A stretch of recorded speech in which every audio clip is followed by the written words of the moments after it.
ক্ষমতা টিকিয়ে রাখতে ধারণার চাইতেও আরও বেশি নির্মম ও নিষ্ঠুর উপায়ে আন্দোলন দমনের পথে হেঁটেছিল সাবেক শেখ হাসিনা সরকার। ছাত্র জনতাকে হত্যার নিত্য নতুন ভিডিও অন্তত সেটাই প্রমাণ করছে। এক মাসেরও কম সময়ের আন্দোলনে সারা দেশে কমপক্ষে 757 জন মারা গেছে। আর জাতিসংঘের প্রতিবেদন বলছে 16 জুলাই থেকে 11 আগস্ট পর্যন্ত মারা গেছে 650 জন। এসব হত্যাকাণ্ডের সুষ্ঠু বিচার দাবি করছে মানুষ। আরও জানাচ্ছেন মহিম মিজান।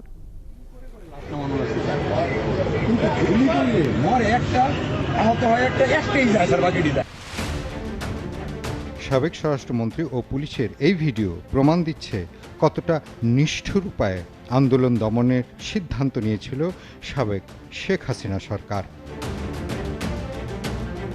ক্ষমতা টিকিয়ে রাখতে নেওয়া হয় ব্যাপক হত্যাযজ্ঞের আশ্রয়। নিত্য নতুন ভিডিওতে বেরিয়ে আসছে সেই সব প্রমাণ।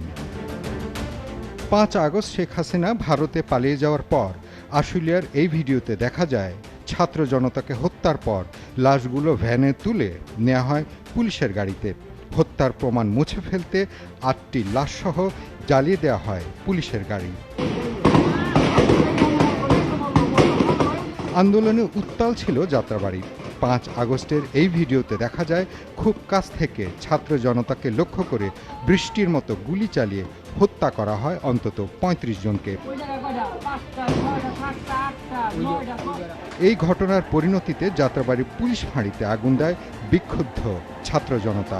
মারা যায় থানায় আটকে পড়া পুলিশ সদস্যরা।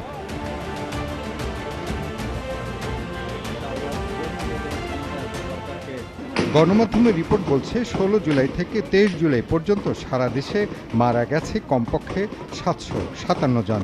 জাতিসংঘের প্রতিবেদন বলছে 16 জুলাই থেকে 11 আগস্ট পর্যন্ত মারা গেছে 560 জন।